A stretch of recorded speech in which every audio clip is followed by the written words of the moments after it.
Hello everyone. So today we are going to be talking about a very important theorem called as central limit theorem. Statistics में central limit theorem is a gift of God because a lot of results that we derive in statistics are based on this theorem. ये एक बहुत ही simple theorem है लेकिन बहुत ज़्यादा important theorem है.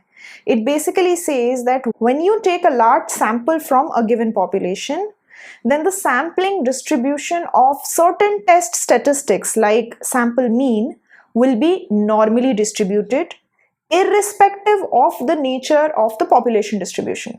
मतलब चाहे population distribution नॉर्मल हो या पॉइज़न हो या अल्फा हो या बीटा हो, कोई भी डिस्ट्रीब्यूशन हो, अगर आप इस पॉपुलेशन डिस्ट्रीब्यूशन में से लार्ज सैंपल निकालोगे तो various test statistics like sample mean की सैम्पलिंग डिस्ट्रीब्यूशन हमेशा नॉर्मल होगी. This is like a magical theorem that we have in statistics and to understand it better, let's get to the board.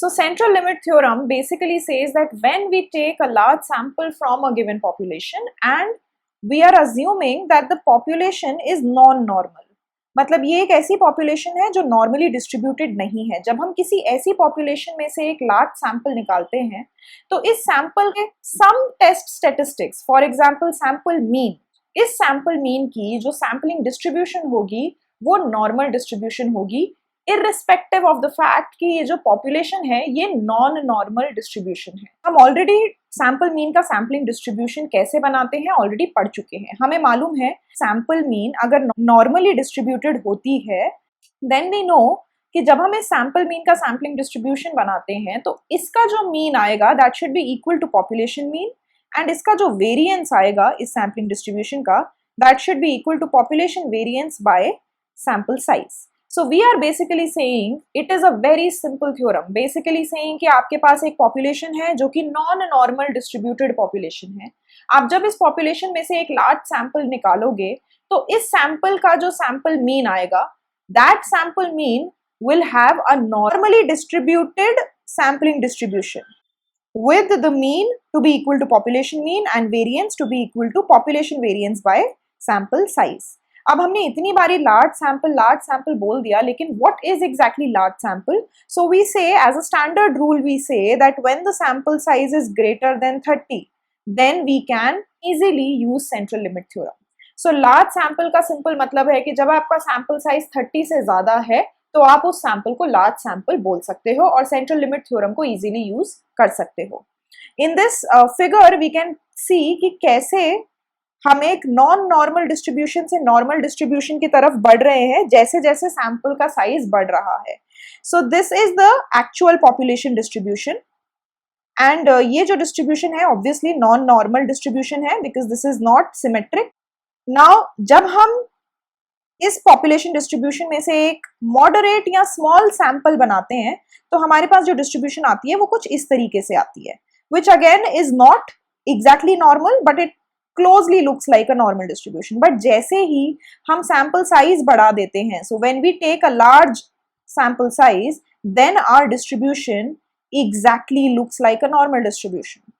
So आपको करना कुछ नहीं है, you just have to increase the sample size and you will notice that irrespective of how the population looks like, you can easily assume that the sample mean will have a normal distribution. और ये चीज सिर्फ sample mean के लिए नहीं बोल सकते हो आप. You can also say that the sample total will also be normally distributed. हम सैंपल मीन और सैंपल टोटल दोनों की ही सैंपलिंग डिस्ट्रीब्यूशंस को पिछली वीडियोस में डिस्कस कर चुके हैं. तो central limit theorem is applicable on both of these statistics. Sample mean का भी डिस्ट्रीब्यूशन नॉर्मल डिस्ट्रीब्यूशन होगा और सैंपल टोटल का भी डिस्ट्रीब्यूशन नॉर्मल डिस्ट्रीब्यूशन होगा. Now, why is it relevant? Let's try to understand it with an example. So, this example says that a certain consumer organization reports that the number of major defects for each new automobile that it tests. एक कोई consumer organization है जो एक automobile के defects के बारे में हमें बताती है and it says that the number of such defects for a certain model is a random variable. So x is the number of defects and it is a random variable और इसकी mean value है 3.2 और standard deviation है 2.4.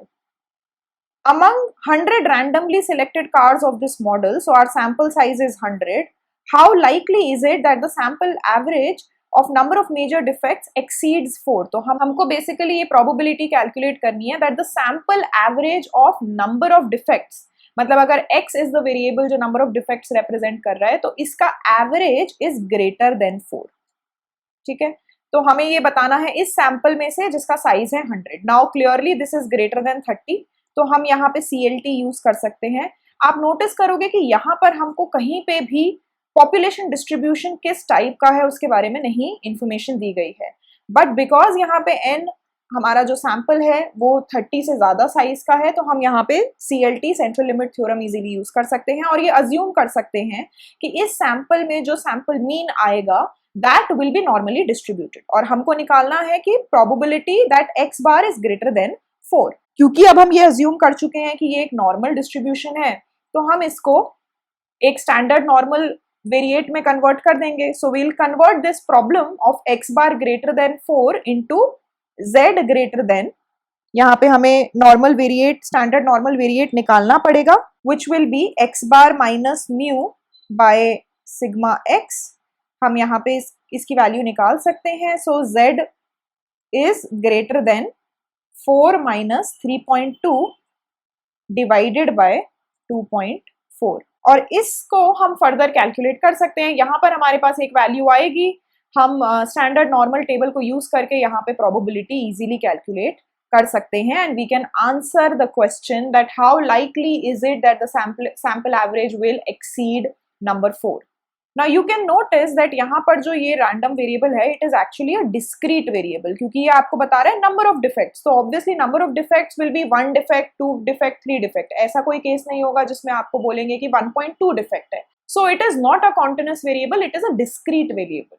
Irrespective of that fact कि इसकी जो population distribution होगी वो एक discrete population distribution का example होगी, इस फैक्ट के बावजूद ने यहाँ पर नॉर्मल डिस्ट्रीब्यूशन यूज करके आंसर कैलकुलेट करा है.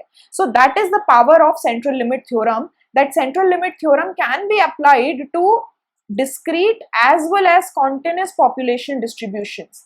The only caveat is that the sample size should be greater than 30. By solving this example now you should be clear that ये central limit theorem कितना powerful है in analyzing your sample data. I hope this was useful. Follow our channel Beyond the Classroom for more such content.